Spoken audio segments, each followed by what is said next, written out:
Welcome back to No Shit MMA. We are on thatchannel.com, sponsored by Extreme Couture Toronto, and we have on the line Eddie Bravo. Eddie, my friend, how are you, man? I'm doing great. Cool. How's everything up in Montreal or Toronto? Where the fuck you guys at? We're in Toronto. We're in fucking Toronto. Yeah. Where the fuck are you? That's cool. You're driving in your car, right? I'm in my car Where are you driving? with my windows rolled down. Are you smoking weed? No, not currently. I don't smoke weed currently. I smoked maybe 10 minutes ago, but currently I'm not smoking weed. Oh. So, hey, Eddie. Yeah. Have you got a convertible? It has a sunroof. Is that considered That'll count. convertible? That's close. What kind of car are you driving right now? Just a little tiny baby Beamer. No big deal. Cool. So was that is it a 123 or a 323 or something like that? It's a 325. Goddamn, fuck them 323s. Those are for losers. Yeah. So, but you didn't go for the 330. Jonathan, what? 330 is too Jay-Z-ish. You know what I mean? I want to keep it at 325 for right now. Eddie knows what Blows fucking up a little time bit it is, more. man. Then I'll move up to the 330 Ci. Dude, do you like the new M3 that's got the V8? It's like 420 You horsepower. guys are talking some other language. I don't even know what you guys are talking about. Well, then I shut like up, Rob. all that shit. I like What? all them M's, the M5s, all that shit. I mean, M means power. Yeah. I like it. But I can't afford it right now. Yeah, well, they're pretty expensive. Hey, Not enough people are buying my rubber guard book. hey, I got it.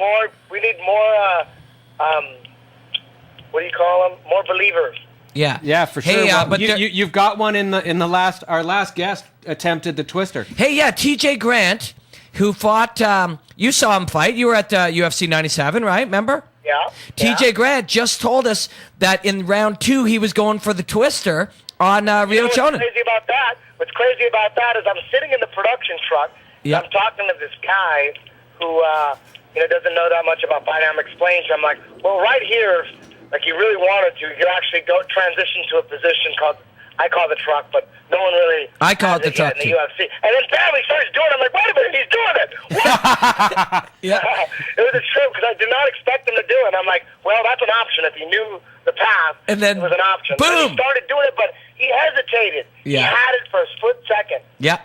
He was just telling us that, and he didn't know you were the guest in the second half hour. So he was just on the show, and he's like, yeah, I was going for the twister, and it's crossed my mind. I'm like, this will definitely be submission of the night. And I'm like, Eddie's on in the next half hour. We'll tell him.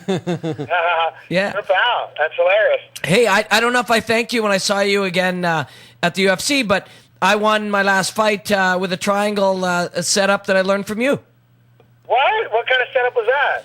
It was just a setup off my back, kind of a rubber guard setup where I was kind of had the hand under the leg and on the shoulder kind of deal. Are you the first rock star ever to pull off rubber guard in MMA? I believe I'm the first rock star ever to pull off rubber guard in MMA, Eddie. But, hey, Eddie. Dude, that'll never change. That'll never change. Tommy Lee his guard sucks. Hey, Eddie. That's right. You have to know though that Robin's opponent basically fell into the triangle. He basically said, now you can put the triangle down, Yeah. and here's how you do it. And then he assisted Robin on locking it Why in. you got to rain on his parade, man? Thanks, Eddie. Yeah, that's exactly right. I'm looking at him going, what the fuck? This guy doesn't know anything about fighting. He co-hosts a web show with me because he's like kind of entertaining. We like to keep him around. But so Eddie, what else is going on with you? What are you working on these days? Man, I just left the studio, just working on some new material with everybody really, with Drea, with Miranda, with Capella, Cool. with a rapper named Forsaken, another rapper named Mams Taylor, and just so many motherfuckers I'm working with right now. My head's about to explode. Are you producing? Yeah.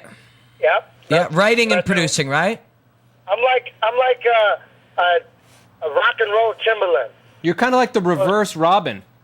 He is. What is reverse Robin? Well, Well, Robin I'm- started out as a musician and then went to MMA. And you started out, you did both at the same time, I know, but then you kind of fell back on the He's MMA, using and his then now fame. you're using your power to get through the music world as well, Well, right? I was always producing music. I was producing music since I was 10. I started Jiu Jitsu when I was 24. So, and that was Yeah. only to stay Okay. in shape so I wouldn't be a fat rock star. It was just a hobby to work out. It was fun. Tapped out of Gracie. I'm like, this is an accident. I'm actually really a wannabe rock star. And, it was hard for people to understand that. They actually just knew me as the Jiu Jitsu guy first. But But now I'm having a real fun time educating people and to really about. You know, the jiu-jitsu was just a hobby that got out of control, but it was always about music. Yeah, I think people are starting to realize that. Like, I mean, people know of Eddie Bravo's music and production now too. But I think it's incredible that you were a musician who just thought, you know, fuck, I'll just go work on this thing. And it turned out that you just had like crazy skills at it. You know, like it was almost like It's kind of cool that somebody can have a hobby and beat a Gracie. yeah. How does that happen? That's exactly what happened, man. It was a complete fluke. It was like, how the fuck did this happen? This wasn't the plan. I was just trying to stay in shape, man. I didn't want to look like Ingve Malmsteen, all fat and shit. So, and Eddie, how does that change your MMA career after you beat a Gracie? Is that like an immediate recognition from everybody on the planet to kind of go, this guy's for real? There's jiu-jitsu. Yeah, I mean, everybody immediately recognized who Eddie Bravo was, and you were just some fucking rock star on his way up playing jiu-jitsu, right? That's exactly what it was, man. Ricky Rocket was also in my class. You know, Ricky Rocket and me, we were like buddies. We're hanging out. He's a rock star learning jiu-jitsu. I'm a wannabe rock star learning jiu-jitsu. But we were like the same dude. He just made it in music, and I hadn't. Yeah, but you made it. But you made it in MMA. Yeah, in jiu-jitsu and I mean, you created an entire fucking system. You know what I mean? By accident, or not by accident, but you know, as a fallback. That is crazy, really. I mean, it was an accident because I really thought everybody was doing what I was doing. I didn't really realize that I was creating a whole new style until, like, Joe actually told me. You know, he's the one who's like, dude. After a couple private lessons with him, he's like, dude, do you realize you're the only motherfucker doing this shit? I'm like, nah, there's got to be a bunch of dudes doing this shit. I'm figuring out a path, but I was sure there was other people doing it too. I didn't think I was the only guy that figured out that no-gi setups and gi setups are two different worlds. I didn't think I was the only dude. I'm like, they all can't be retarded. There's got to be 100 guys out there that figured out that you want to get good at no-gi, you got to get good at no-gi setups and no-gi grips and no-gi hooks, no-gi clinches, and you got to polish that shit for years. You can't just, you know, play the gi, yanking and pulling and playing tug of war, and all of a sudden a no-gi tournament comes up and you switch. Yeah. It doesn't work that way. You have to polish your no-gi grips, just like Greco-Roman wrestlers are not working on judo to get better at Greco-Roman. Right. Yet all the Brazilians are trying to convince you that to get good at no-gi jiu-jitsu, you have to get good at gi jiu-jitsu. It's completely retarded. And it's amazing that it's still around, and it's pretty ridiculous. But it's nonetheless, you know, people go to school and they just believe whatever their instructor says, and they just, you know, yeah. But I mean, follow suit.